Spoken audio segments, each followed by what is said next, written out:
so we're starting this video a little bit differently today. I'm out here with the 2J, just got out of work. It's about 5 o'clock, it's already dark out. Saw in the last video, my carport blew away. I can't let the Jeep just sit here like this. We're just gonna get a little startup on this thing just so I can get it running, let it warm up a little bit, get the oil flowing. It is 20 degrees out. I don't like letting any vehicle just sit for a long time, especially because I learned my lesson the hard way with this Jeep. I let this thing sit for like 2 months, neglected it. It sat over there for the longest time, and I had all kinds of problems with it. Spark plugs, bad coil pack, bad starter. Basically, just you shouldn't let your vehicles sit, especially something like this, a 2J Z-Swap Jeep Cherokee. I don't want to let it just sit here in the cold, out in the elements, and not even just start it. So today, we're just going to start it up, let it run for a little bit, maybe take it for a drive or something. But yeah, let's get a cold start on this.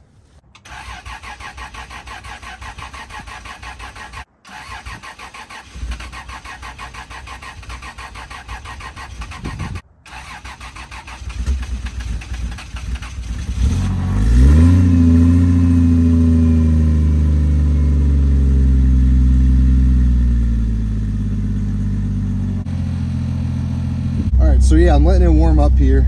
Got my tablet, aka my dash. So if you guys have been following along for a while, you'll know that this Jeep needs a tune. It's Christmas time right now and everybody is super busy. So you guys may be asking yourself, Steven, you can afford a 2J Z-Swap Jeep Cherokee. Why the hell don't you have a garage? Why can't you afford a garage? Well, that's a good question. I won't go into depth with it, but for those who don't know, when I bought this Jeep, it was before COVID, where prices went way up afterwards. So I got an absolute steal on this Jeep. Basically, I just sunk all the money that I've had into this Jeep. Like literally, I just drained my bank account when I saw this Jeep for sale, which is probably a mistake, but we wouldn't be talking if it wasn't for that. So anyway, I bought this Jeep for like 10 grand. I've probably spent an additional 10 grand into the Jeep. So this thing constantly bleeds me dry. Like I've said before, I'll say it again, I work a normal job and I basically just work for this Jeep and that Jeep. So call me foolish, call me an idiot, you're probably right, but I have a really cool Jeep and that's all that matters. We're just gonna do everything that we can to get this thing absolutely dialed in. That's why I don't have a fancy garage. That's a little backstory for those who are wondering. I always see comments talking about, well, you must be rich because you have a 2J Z-Swap Jeep. No, not at all. And nowadays you couldn't really find a 2JZ NAT that's built with GTE rods for that price. The way I look at it is when I bought this Jeep in 2019, the end of 2019, I basically paid for the engine. And I got a completely rotted out Jeep with it.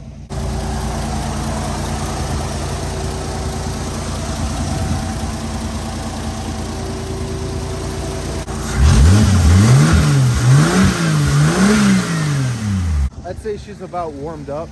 Why don't we go take her for a little ride? All right, so she's about warmed up. Coolant temps are on 183. We got good oil pressure. Let's take her for a ride. I actually think I should get some gas first, because you kind of need that. Only the good stuff for this girl.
next day. Obviously last night you saw I took the 2JZ out.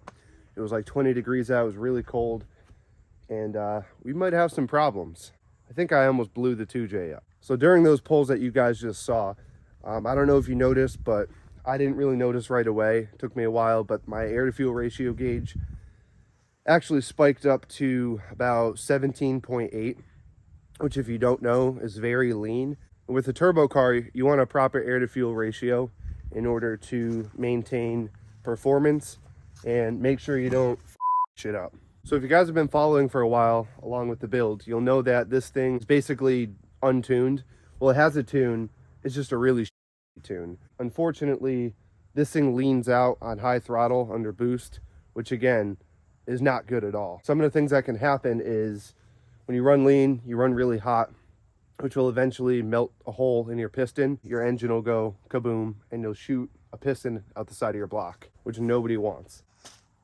That's my air to fuel ratio gauge. You guys see that I have a tablet as well, and I do have a little spot on there where it shows my air fuel ratio as well. I just wired that in like 2 months ago. So over the past 4 years that I've been driving this Jeep without a good tune, no AFR gauge, who knows how many times I've leaned out under boost, under high RPMs. So I'm praying that I didn't fry a piston completely, but I won't know that until I do 3 things, which are gonna happen in 2 days. Right now it runs, it drives, it sounds good. I don't hear any knocking. It's not misfiring, because that's one of the symptoms from a melted piston.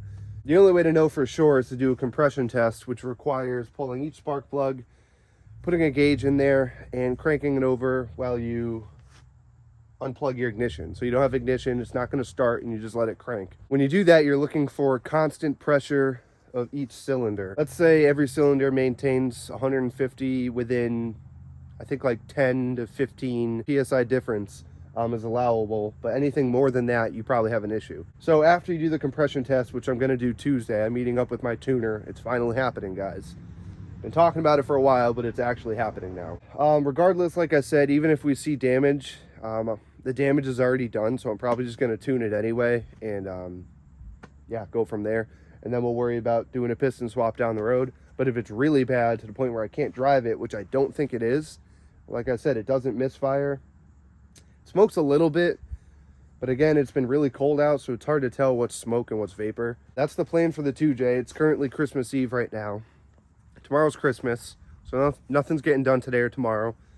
But I already linked up with this guy on Instagram. We're going down Tuesday, and we're going to check this thing out, see what's going on with it. Fingers crossed that I didn't melt a piston, but it's highly possible. You might have heard me talk about how this runs rich. Well, for the longest time, I just assumed it ran rich all the time.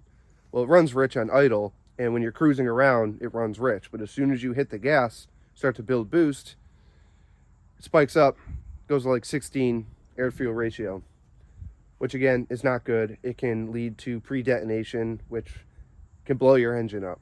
So personally, I already feel really lucky, because you'd be able to tell if I blew a piston out the side of my block. There'd be oil everywhere, it wouldn't run, and I'd have a nice view hole on the side of my block there, which I don't have yet. Had I kept driving this like I have been and not get a tune, then I definitely would have blown this up. It's just a matter of time. Stay tuned for the next video, because it's definitely going to be a good one. I'm hoping it's not completely fried, because if it's not, we can just throw the tune on it, fix that AFR issue, and finally unlock this thing and drive it how it's supposed to be driven. Until then, go follow me on Instagram. I post on my story all kinds of updates before I post videos on YouTube. So if you're not already, go check out my Instagram. It's 2JZXJ or Stephen Newell Productions. I got 2 of them, but I post more on the 2JZXJ Instagram page. So follow along, and let's see if this thing actually blew up and how up it is. And if not, we're going to throw a tune on it and send it. That's going to do it for this video, guys. Appreciate you for watching, and we will catch you on the next one.